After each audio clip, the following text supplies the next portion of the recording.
మరి ఫిబ్రవరి 20వ తేదీ 599వ ఎపిసోడ్లో ఏం జరిగిందంటే, కాశీతో బయటకొచ్చి సీక్రెట్గా మాట్లాడతారు పారు, జ్యోత్స్న.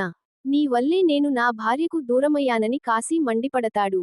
ప్రపంచమంతా ఏటో పరిగెడుతుంటే వీడేంటి పెళ్ళాం అని కలవరిస్తాడని సెటైర్లు వేస్తుంది జ్యోత్స్న.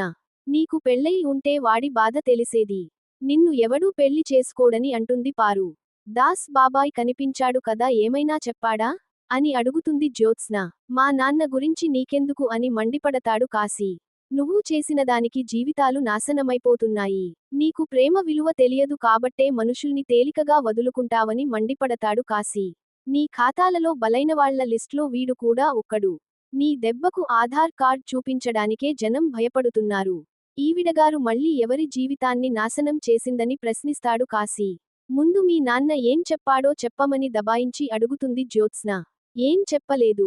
బావని కలుస్తానని చెప్పి వెళ్లాడని కాశీ అనగానే జ్యోత్స్న, పారులు షాక్ అవుతారు. నీలాంటి దానికి ఇవన్నీ చెప్పడం కూడా వేస్ట్ అని చీకొట్టి వెళ్ళిపోతాడు. దాస్ నా గురించి బావకి నిజం చెబితే అని టెన్షన్ పడుతుంది జ్యోత్స్న. ఏం చెప్పినా నీకు నష్టం లేదు. సుమిత్ర కూతురివని అంటుంది పారు. ఏదో జరగబోతోంది. గట్టిగానే ప్లాన్ చేస్తున్నారని అనుకుంటుంది జ్యోత్స్న.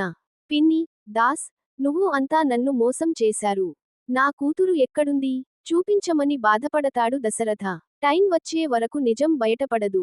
ఈ రోజుతో నీ కూతురు ఎవరో నీకు తెలిసే టైం వచ్చిందని జ్యోతుల మధ్య దీపంలా వెలిగిపోతున్న నీ కూతురిని చూడమని చెబుతాడు కార్తీక్. అక్కడ దీపను చూడగానే దశరథ షాక్ అవుతాడు. దీపే నీ కూతురని, మా వదిన దగ్గరి నుంచి దూరం చేసిన బిడ్డే దీప అని దాస్, కార్తీక్లు చెబుతారు. నువ్వే కన్నతండ్రివి అని దీపకి తెలుసని అంటాడు కార్తీక్. దాంతో గతంలో జరిగిన విషయాలను గుర్తుచేసుకుంటాడు దశరథ. వెళ్లి దీప ముందు నిలబడి సంతోషంగా చూస్తుంటాడు. చిన్నయ్య గారు కూడా గుడికి వస్తున్నారని నాకెందుకు చెప్పలేదని కార్తీక్, దాస్లని అడుగుతుంది దీప. దశరథ కంట్లో కన్నీళ్లు ఉండటంతో దీప తుడవబోతుంది. చిన్నయ్య గారికి ఏం జరిగిందని అడుగుతుంది. చిన్నయ్య గారు కాదు, నాన్న అని పిలవమని చెబుతాడు దశరథ. కోరుకున్న ప్రతిసారి నేను అలా పిలవలేనని అంటుంది దీప. కన్నతండ్రి మీద కన్నకూతురి కంటే అధికారం ఎవరికి ఉంటుందని అడుగుతాడు దశరథ.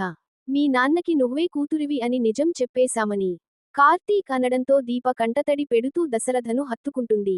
ఇకపై నాన్న అనే పిలుపును నువ్వు గొంతులో దాచుకోవద్దు. మనస్ఫూర్తిగా నాన్న అని పిలవొచ్చని చెబుతాడు కార్తీక్. కళ్లముందున్న కూతురిని గుర్తించడానికి ఈ తండ్రికి ఇంతకాలం పట్టిందని దాస్ అంటాడు. వాడు మేనల్లుడు నిజం తెలిసినా ఇన్నాళ్లూ దాచాడు.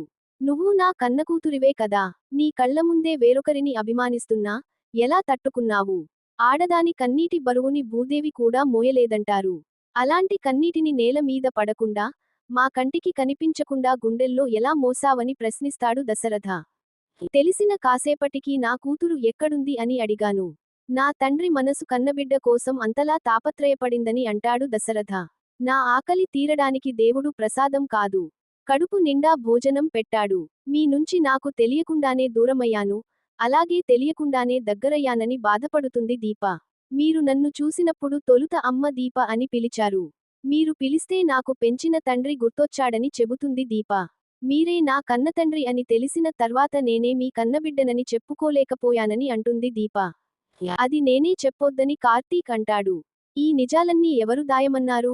నాతో దీపని నిజం ఎందుకు చెప్పనివ్వలేదని అడుగుతాడు దశరథ. దీపని, శౌర్యని చంపాలనుకుంది జ్యోత్స్నే. దీపే శివన్నారాయణ గారి అసలైన మనవరాలని తెలిసిన దగ్గరి నుంచి దీపని ఆ ఇంటికి ఏ రకంగా దూరం చేయాలా అని చూస్తోంది. దీపకి, దాస్కి, జ్యోత్స్నకి ఏదో సంబంధం ఉందని నువ్వే ఒకసారి చెప్పావు కదా. అది ఇదే. కానీ దీపే అసలైన వారసురాలని దాస్ మావయ్యకి, నాకు జ్యోత్స్నకి, దీపకి తప్పించి ఇంకెవ్వరికీ తెలియదు. పారుకి తెలిస్తే ఎక్కడ నోరుజారుతుందోనని దాస్ మావయ్యని దీప చెప్పనివ్వలేదు. ఆసుపత్రిలో పిల్లల్ని మార్చింది ఒకప్పుడు మనింట్లో పనిచేసిన సైదులు. వాడితోనే నిజం అంతరించిపోవాలని పారు వాడిని చంపించింది. తన మనవరాలి కోసం పారు ఏం చేయడానికైనా సిద్ధంగా ఉండేది.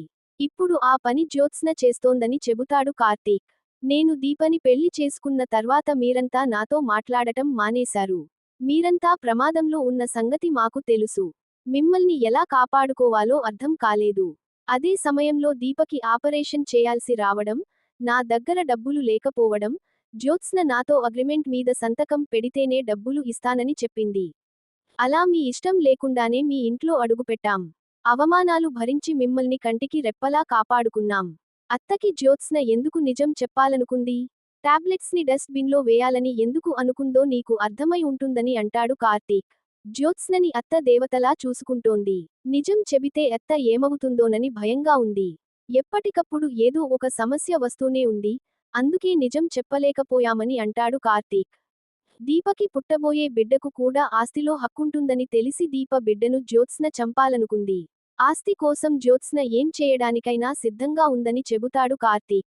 ఇదంతా నాకు తెలియనంత వరకే తన ఆటలు. ఇప్పుడు తెలిసింది కదా ఏం చేస్తానో చూడని దశరథ కోపంతో ఊగిపోతాడు. నేరుగా పోలీస్ స్టేషన్కి వెళ్లి పోలీసులతో ఇంటికి వెళ్తానని కోపంతో వెళ్లిపోతాడు. దాస్, దీప, కార్తీక్లు ఎంత చెబుతున్నా వినిపించుకోడు. బావని కలవకుండా దాస్ని దారిలోనే ఏదో ఒకటి చేయాలని అనుకుంటుంది జ్యోత్స్న. కోపంగా అక్కడి నుంచి వెళ్లిపోతుండగా పారు అడ్డొస్తుంది. నువ్వు శివన్నారాయణ గారి అసలైన వారసురాలివి, ఓడిపోయింది నేను అంటుంది పారు. ఈసారి ఆట బావ మొదలుపెట్టాడు. మనం తెలియకుండానే అందులోకి వెళ్లిపోయామని అంటుంది పారు.